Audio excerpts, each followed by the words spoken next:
నమస్తే తెలంగాణ రైతు సోదరులకు. రైతు భరోసాకు సంబంధించి పూర్తి ఇన్ఫర్మేషన్ ఈ వీడియోలో తెలుసుకుందాం. వీడియోను చివరి వరకు చూడండి. పంటల సాగులో పంట పెట్టుబడి సాయం కోసం అందించేటటువంటి రైతు భరోసా సాయం ఇంకెప్పుడు చేస్తారు? ఖరీఫ్ కరిగిపోయింది, రబీకైనా ఖజానా కరుణిస్తుందా? ఆశలన్నీ ప్రభుత్వంపైనే. రాష్ట్రంలో రైతు బంధు పథకం బంద్ అయిపోయింది. రైతు భరోసా కోసం వ్యవసాయ రంగంలో కొత్త రాగాలు వినిపిస్తున్నాయి. అసలే కొత్త ప్రభుత్వం 10 ఏళ్ల విరామం తర్వాత కాంగ్రెస్ ప్రభుత్వానికి తెలంగాణలో తొలి ముఖ్యమంత్రిగా రేవంత్ రెడ్డి అధికార బాధ్యతలు చేపట్టారు. ఆయనకు కూడా ముఖ్యమంత్రిగా పాలనలో ఇదే తొలి అనుభవం. గత బీఆర్ఎస్ పాలనలో 7 లక్షల కోట్ల రూపాయల అప్పుల ఊబిలో కూరుకుపోయినటువంటి రాష్ట్రం ఒకవైపు, ప్రభుత్వ ఖజానాకు ఆర్థిక ఇబ్బందులు మరోవైపు. పంట రుణాల రుణమాఫీ కోసం ఒత్తిళ్లు.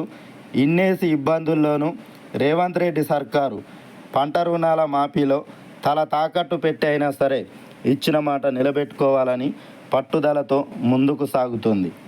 ఇప్పటికే 3 విడతలుగా 2 లక్షల రూపాయల వరకు రైతుల రుణాలు మాఫీ చేసింది.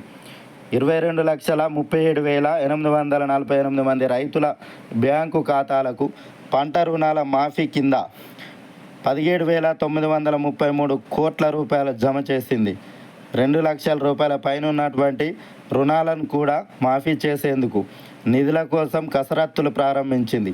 ఇది ఇలా నడుస్తుండగానే రాష్ట్రంలో పంటల సాగు కోసం పంట పెట్టుబడి సాయంగా రైతు బంధు పథకం కింద అందించాల్సినటువంటి నిధులు ఎప్పుడు అందిస్తారని రైతులు కొత్త రాగం అందుకుంటున్నారు. రైతు బంధు పథకాన్ని ప్రక్షాళన చేసి మరింత మెరుగైన రీతిలో పారదర్శకంగా రైతులకు పెట్టుబడి సాయం అందించాలని కాంగ్రెస్ ప్రభుత్వం బలమైనటువంటి నిర్ణయం తీసుకుంది. గత బీఆర్ఎస్ ప్రభుత్వంలో కొండలకు, గుట్టలకు, రాళ్లకు, రప్పలకు, రియల్ ఎస్టేట్ వెంచర్లకు రైతు బంధు పథకం కింద కళ్ళు మూసుకొని నిధులు దుర్వినియోగం చేసిందని ఈ ప్రభుత్వం బలంగా నమ్మింది. రైతు బంధు పథకాన్ని పూర్తిగా రద్దు చేసింది. ఆ స్థానంలో రైతు భరోసా పథకం అమలు చేస్తామని రేవంత్ సర్కార్ ప్రకటించింది. అంతేకాకుండా ఎకరానికి ఏటా 15,000 రూపాయలను పంట పెట్టుబడి సాయంగా అందజేస్తామని తెలంగాణ రాష్ట్ర రైతాంగానికి గట్టి హామీ ఇవ్వడం జరిగింది. గత రబీ సీజన్లోనే రైతు బంధు పథకం కొడిగట్టింది. ఎన్నికల కోడ్తో ఈ పథకం పలుమార్లు వాయిదాలు పడి ఎన్నికల అనంతరం రాష్ట్రంలో ప్రభుత్వం మారడంతో పూర్తిగా ఆరిపోయింది.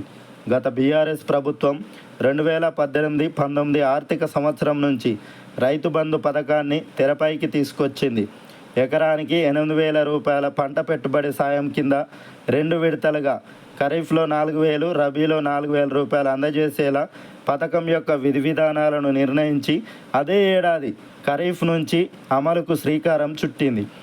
అయితే ఆ తర్వాత మరో 2,000 రూపాయలను పెంచి 10,000 రూపాయలు రైతు బంధు కింద అందజేస్తూ వచ్చింది. అప్పటి వరకు రైతులకు వ్యవసాయ శాఖ ద్వారా ప్రతి సీజన్లో ఇస్తున్నటువంటి విత్తనాల సబ్సిడీలను పూర్తిగా రద్దు చేసింది. అంతేకాకుండా పంటల సాగులో యాంత్రీకరణ సబ్సిడీలను కూడా నిలిపివేసింది. ఇన్పుట్ సబ్సిడీలకు మంగళం పాడింది. పిడుగుకు పిండానికి ఒకటే మంత్రం అన్న రీతిలో ప్రభుత్వం ద్వారా సబ్సిడీల కింద అప్పటి వరకు అందుతున్న నిధులను నిలిపివేసి అన్నీ కలిపి రైతు బంధు రూపంలోకి మార్చి ఈ పథకాన్ని అమలు చేస్తూ వచ్చింది. గత ప్రభుత్వం దిగిపోయే నాటికి చిట్ట చివరగా గత ఏడాది రబీ సీజన్లో 70 లక్షల మంది రైతుల ఖాతాలకు 7,700 కోట్ల రూపాయలను జమ చేసింది. ఇక అంతటితో రైతు బంధు పథకం తెలంగాణ రాష్ట్ర వ్యవసాయ రంగం చిత్రపటం నుంచి కనుమరుగైపోయింది. అయితే ఈ రైతు భరోసా పథకం ఈ రబీ సీజన్కైనా సాధ్యమయ్యేనా అని ఆలోచిస్తున్నారు రైతన్నలు. రాష్ట్రంలో రైతు భరోసా పథకం ఈ రబీ సీజన్కైనా అమలుకు ఖజానా అనుకూలిస్తుందా అన్నటువంటి సందేహాలు వ్యక్తమవుతున్నాయి. పంట రుణాల మాఫీ నుంచి విజయవంతంగా బయటపడగలిగితే చాలన్న రీతిలో ఆర్థిక శాఖ కసరత్తులు చేస్తోంది. మరోవైపు రైతులు ఈ రబీ నుంచి రైతు భరోసా పథకం అమలు కాకపోతుందని ఆశలు పెట్టుకున్నారు. ముఖ్యమంత్రి రేవంత్ రెడ్డి కూడా ఈ పథకం అమలును ఎంతో ప్రతిష్టాత్మకంగా భావిస్తున్నారు. ప్రభుత్వానికి ఏమాత్రం కాస్త ఊపిరి సలిపేంత ఆర్థిక వెసులుబాటు కలిగిన ఇక రైతు భరోసా పథకం అమలు చేసి తీరాల్సిందే అన్నంత పట్టుదలగా ఉన్నారు. ఇప్పటికే అభివృద్ధి సంక్షేమ పథకాలకు నిధులు వాటి అమలును సమన్వయం చేసుకుంటూ వస్తున్నటువంటి ముఖ్యమంత్రి కొత్తగా ఈ రబీ సీజన్ నుంచి ధాన్యం కొనుగోళ్లపై ప్రత్యేక శ్రద్ధ తీసుకుంటున్నారు. సన్న రకాల ధాన్యం సాగును ప్రోత్సహిస్తూ ధాన్యానికి ప్రత్యేక బోనస్ 500 రూపాయలు అదనంగా ప్రకటించడం జరిగింది. అయితే రాష్ట్రంలో 90 లక్షల మెట్రిక్ టన్నుల ధాన్యం కొనుగోళ్లకు పౌర సరఫరాల శాఖ ప్రణాళికలు సిద్ధం చేసిందని ఆ శాఖ మంత్రి ఉత్తమ్ కుమార్ రెడ్డి వెల్లడించడం జరిగింది. ఇందులో 40 లక్షల మెట్రిక్ టన్నులకు పైగా సన్న రకం ధాన్యం కొనుగోలు చేస్తుంది. ఇందుకోసం ప్రభుత్వం క్వింటాలకు 500 రూపాయల బోనస్ను చెల్లించనుంది. ప్రభుత్వం ఖజానా పైన వ్యవసాయ రంగం ఖాతాలనే బోనస్ కింద 2000 కోట్ల రూపాయల అదనపు భారం పడనుంది. సెప్టెంబర్ తొలి వారంలో కురిసినటువంటి అతి భారీ వర్షాలకు రాష్ట్రంలోని పలు జిల్లాల్లో 79,574 ఎకరాల్లో ఖరీఫ్ పంటలు దెబ్బతిన్నాయి.